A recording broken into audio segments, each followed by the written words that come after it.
তো অনেকেই স্ক্রিনে দেখতে পাচ্ছেন যে এখানে 4টা অ্যাকাউন্ট ম্যাটার যে অফিসিয়াল লোগোটা আছে ওই লোগোটা লাগানো। তো কি মনে হচ্ছে অ্যাকাউন্টগুলো কি নিজেই এভাবে এরকম হয়েছে নাকি তারা নিজেদের অ্যাকাউন্ট নিজেরা ডিসেবল করছে? তো চলেন দেখি। আমি ভিডিও করার সুবিধার্থে আমি এখানে এই স্ক্রিনে এগুলাতে জাস্ট মেসেজ দিয়ে রাখছি। তো এরা আমার পরিচিত। তো এরা ম্যাটার অফিসিয়াল লোগোটা মূলত নিজেরাই স্বইচ্ছায় লাগাইছে নিজেদের অ্যাকাউন্টগুলো ডিসেবল করার জন্য। ঠিক আছে, এই যে দেখেন অ্যাকাউন্টগুলো কিন্তু সাসপেন্ড হয়ে গেছে, ঢুকতে পারবেন না প্রত্যেকটা অ্যাকাউন্টে। এই যে এই আরেকটা,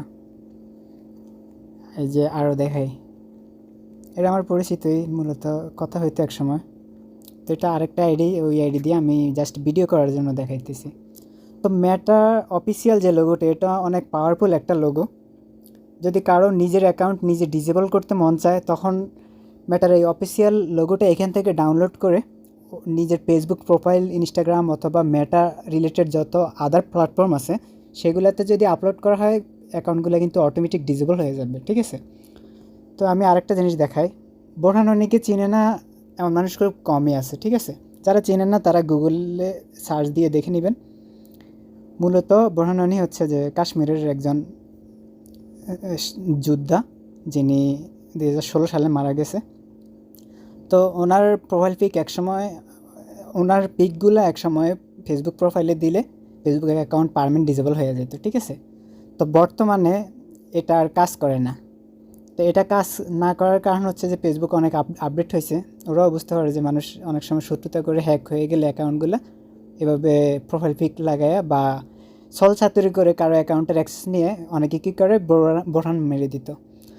তো তারা এখন এই পিকগুলো আপলোড দিলে সরাসরি ডিসেবল হয় না, পিকগুলো রিমুভ করে দেয় এবং অ্যাকাউন্টে রেস্ট্রিকশন দিয়ে দেয়, কিন্তু অ্যাকাউন্ট সাসপেন্ড হয়ে যায় না। আর যারা জানেন না তাদের জন্য এই ভিডিওটা। খারাপ উদ্দেশ্যে ভিডিওটার করা না, ভালো উদ্দেশ্যে করা। অনেকে নিজেদের অ্যাকাউন্ট ডিসেবল করে সোশ্যাল মিডিয়া থেকে চলে যেতে চায়, তো তাদের জন্য এই সমাধান। এই ম্যাটার এই অফিসিয়াল লোগোটা জাস্ট ডাউনলোড করে নিজেদের প্রোফাইলে দিবেন। আবার ট্রাই করতে যান না, ট্রাই করতে গেলেই কিন্তু অ্যাকাউন্ট সাসপেন্ড হয়ে যাবে। ঠিক আছে, পরে আবার ভিডিও দেখে আমার যাতে ব্লেম না দেয় কেউ।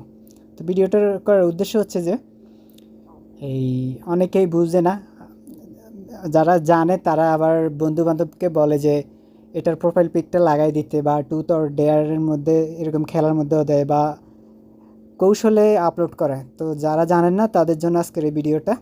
কখনো এটা ভুলেও কপি করবেন না, করলে আপনার অ্যাকাউন্ট সাসপেন্ড হয়ে যাবে। ঠিক আছে, আর যদি এক্সপেরিমেন্ট করতে চান তাহলে নতুন একটা অ্যাকাউন্ট খুলে ওইটাতে আপলোড দিয়ে দেখতে পারেন, তখনই বুঝতে পারবেন। আজকের ভিডিও এতটুকুই। তো দেখা হচ্ছে পরবর্তী ভিডিওতে। ভালো থাকবেন, সুস্থ থাকবেন, আল্লাহ হাফেজ।